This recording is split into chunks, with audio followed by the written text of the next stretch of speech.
He makes $2,500 a second. A phone call that takes away time. $2,500 a second? Woo! Okay, so when it comes to making money online, education is everything, and I mean, there are a lot of free videos out here that give you exactly everything that you need to, as far as the mindset and as far as the right information.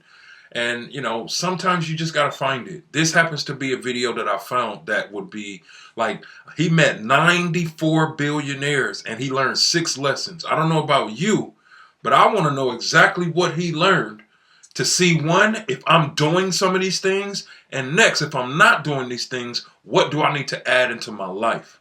So let's go ahead. Make sure you like, share, subscribe, comment below. Let me know where you're from, and let's get it.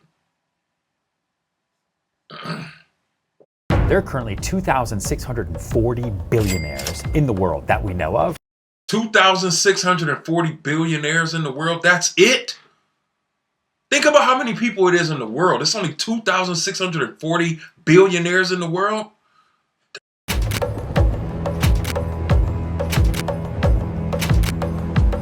And on this phone are 94 of them. I have 94 billionaires in my contacts. Some of them are friends, a lot of them are clients, and I bring this up because in some way, shape, or form, they're all my mentors. And I've learned a lot from working with these people, or ways that they interact with people, ways that they communicate, ways they think about life, business, even working out. And because I've done real estate deals with many of these billionaires, I've learned certain habits and mindsets that they have that allow them to operate on a completely different level from most people. Here are the 6 things that I learned from working with 94 different billionaires. First, they text more than they call. Billionaires know the value of a dollar and they know the value of their time more than anyone I've ever worked with. And you might be thinking, what? That's weird. Texting? Don't they have calls and lawyers and this, that, whole teams? I mean, yes, they have all of that. But when I'm interacting with them directly, billionaires don't have time for phone calls. Jeff Bezos, who's not in my phone, he makes $2,500 a second. A phone call that takes away time. $2,500 a second? Woo! From billionaires making money is not a good use of their time. But they can fire off a text or a voice note that deletes very, very, very quickly. Oftentimes they use the app Signal so that you're not screenshotting or saving messages, and things can disappear really quickly, especially when we're doing real estate transactions. I think that's dope. That's dope. They want to make sure that, like, if you're dealing with a billionaire, they want to make sure that you're not screenshotting or doing, that's dope. That's dope. But the fact that they text more than they call, I'm kind of like, I am like that. Like, I don't know about you, but I hate my phone ringing. I do not answer my phone. I don't answer my phone at all unless it's family, really, and people I want to talk to. And I really never want to talk to nobody. But text messaging more, that makes a lot of sense. Together, a lot of it is very, very sensitive information. But I've negotiated $100 million deals over iMessage. And yet the person I work with who's trying to buy a home for $1 million calls me 62 times, has to meet with me and his family, brings in bankers, brings in attorneys, brings in everyone. Less wealthy people have an idea of what it means to be wealthy, where actual wealthy people understand that being wealthy is just about their greatest asset, which is time. I'm in the middle of 2 negotiations right now with 2 of these billionaires, completely over text. I'd much rather meet in person. They've got great offices. Can you imagine? I mean, doing business, closing $100 million deal through iMessage? That is crazy. So, I mean, it makes sense. It makes sense. It makes sense why they'd use these apps. Because, I mean, they don't want their personal information screened, Or talk on the phone or get a meal with them so I can learn. But nope, it's all over text message. Literally saying, hey, do you want to offer 60 or 61 million? They just heart the 60. I guess that's an offer. Guess I'm going to go with the 60 because it's been hearted. The big takeaway, if you are trying to find billionaires to work with, try texting them because they do not waste time, not even yours. And they are on their phones more than most people. Takeaway number 2, they are experts at not wasting time. I went to dinner with my first billionaire client years and years and years ago. He ordered the minute the waiter came over to bring us water. There was no sitting there and reviewing the menu. There was no asking for the specials. None of that. Here's the water. Okay, I'm gonna have this, and what do you want? And if you don't tell me what you want right now, I'm gonna order for you. We're gonna enjoy the dinner. We're gonna talk. We are on a time schedule. That's wow. Wow. Like, this has me excited because I hate wasting time also. I hate wasting time. But when I go to a restaurant, I don't get straight to it like this, but now that teaches me something. It's like, you know, none of us really have time to waste. We don't have time to waste. And, you know, when you think about a billionaire, if he's not even wasting time sitting and looking at the menu, think about all of the people in the world that sit down and just waste time scrolling on social media. Like, And it didn't feel stressful at all. Honestly, felt relaxing, like we weren't wasting any time. I had dinner with another billionaire, and when the waiter came over right at the beginning, he just held up the menu like this, didn't even look, and said, "Surprise us." Because when you go to a nice restaurant, you know the food's gonna be good. Billionaires act differently, and it's not rude. If anything, it's super, super nice because they understand the value of the waiter's time. Making a decision about dinner is a small decision. But what I've learned is that billionaires make big decisions quickly because that's their job. billionaires make big decisions quickly because that's their job. Think about how long it takes you to make a decision. When you see an opportunity to take you to the next level, he just said billionaires make decisions quickly. Most people I know, if there's something in front of them that costs $50, they got to take 3 months to think about it. Hence why a lot of people have issues making money. Number 3, billionaires are always on guard of being taken advantage of. This is also why it's hard to get in touch with billionaires. It's hard to have them as clients. They really trust no one because they've been taken advantage of. They've learned from that mistake, and new people entering into their sphere of influence, into their circle of trust, puts them on guard. Because any new person that is coming into a billionaire's life typically has a reason for being there. One of my tricks in working with billionaire clients early on in my career was working for free. I offered up commissions, and obviously the billionaire can afford it, but it was the gesture. I'm not gonna treat you differently from anybody else. What else can I do?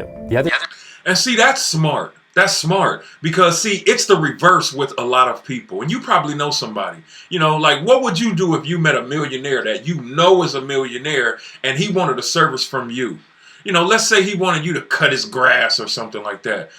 Most people would charge, oh, well, I charge $300,000 to cut your grass because you know that they got it. When me, I would say, no, this is absolutely free. It's on the house because that would get me more. See, not only understanding how to become a billionaire, but understanding how to deal with successful people. You know, that's very, very, very important. You know, a lot of people just think, oh, well, he has it, I'm going to charge the max. And then they get kicked out and never get a chance to be around that billionaire again.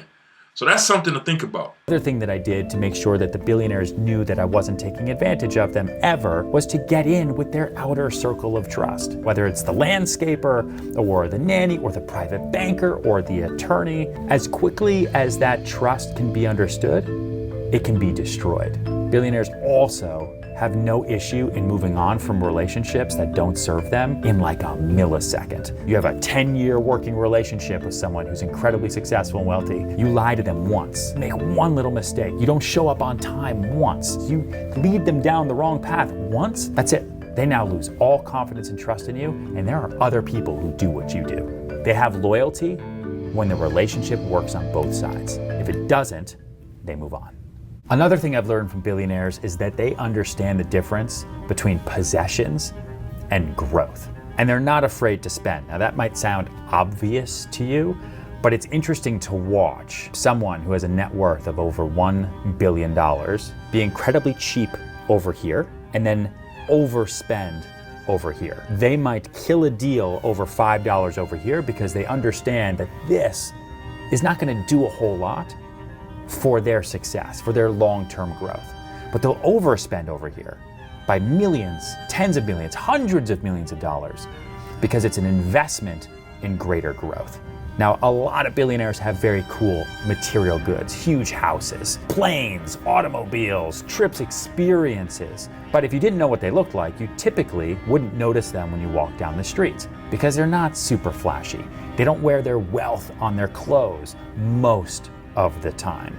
Most billionaires are pretty frugal when it comes to material possessions. The great example is obviously Warren Buffett.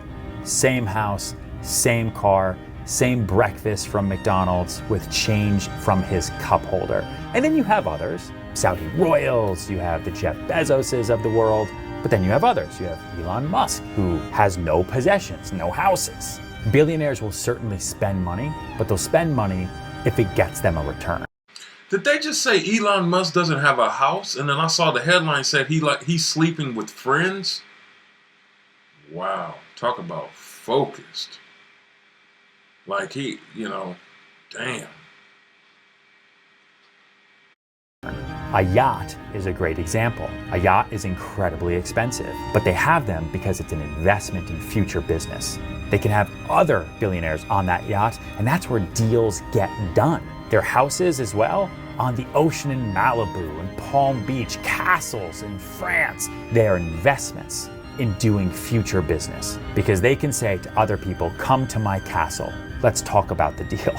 And I know that sounds kind of crazy, but if you had $1 billion, you would also probably have a castle or a beach house. My biggest takeaway is that they only focus on what they are absolutely best at what they are uniquely qualified to do. They don't worry about any of the minutia, any of the work below the absolute biggest decisions every day. Now, obviously, they've gotten to that point where they don't have to do the painting and the building and the hammering. If I want to emulate the most successful business leaders and entrepreneurs in the world today, it's that most of my day should be focused on what I am absolutely best at focusing on. You know what? I understand that, man. I mean, and that's true. You see, because most people that start a business, let's say you start a YouTube channel, you got to edit the videos, you got to do the videos, you got to do the titles, you got to do the thumbnails, you got to do the description, you got to do the end screens, you got to do all of these things. But what he's saying is, if as a billionaire, if let's say a billionaire starting a YouTube channel, the only thing they would do is create the video and then everything else is up to everybody else. So the lesson I learned from that is make sure that you're always working in your strength. Always working your strength.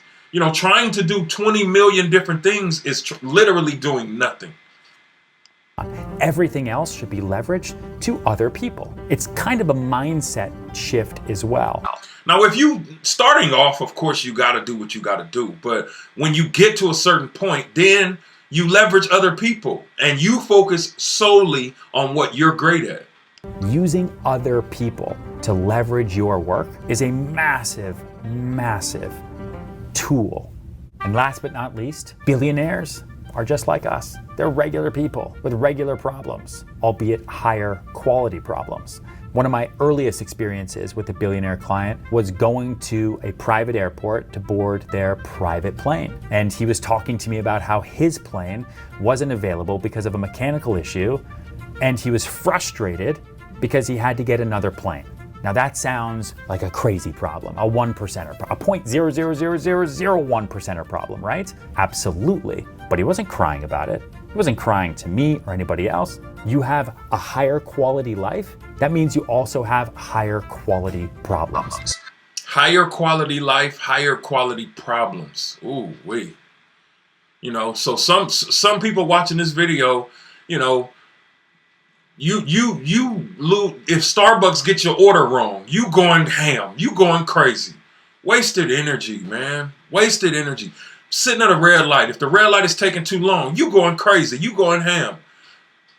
And I understand that because some of those things I still do, so I'm still a work in progress. But it's crazy to see billionaires don't even waste time doing that kind of stuff. And it was my job to help with that. I immediately from that situation started helping the billionaire clients that I had fix their higher quality problems. And that's how I started to get to know so many of them. Because if someone has a private jet issue, They're not going to talk to the friends they had in college about it. They're not going to talk to people in their office about it because it would be weird and uncomfortable. It's an awkward display of wealth. So they need people to talk to about it. And I wanted to be that person. I'll help you with your private jet. And while we're at it, need a new condo?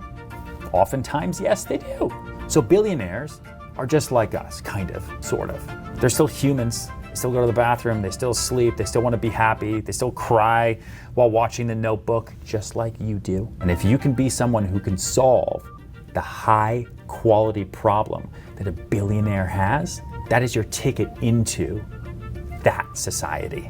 There was even a New York Magazine profile article on me. They called me the broker to the plutocracy. And then you have to show the definition of what plutocracy means, because most people won't know. These are just a few things that I've learned in my 15 years of selling real estate to some of the most successful and wealthy people in the world. And I just wanted to share them because they've been really, really helpful to me in building my career. That was a great video, man. Hopefully you learned something. You know, make sure to see, this whole thing is about mindset. It's about your habits. It's about time. Like, making money is something that anybody can do, but you understand that there's things you have to switch about yourself. If you don't switch those things about yourself, you're never going to be able to make the money that you want to make. Click the link in the description. I have some resources that'll help you if you're looking. This ends the video. I'll see you on the next one. Peace.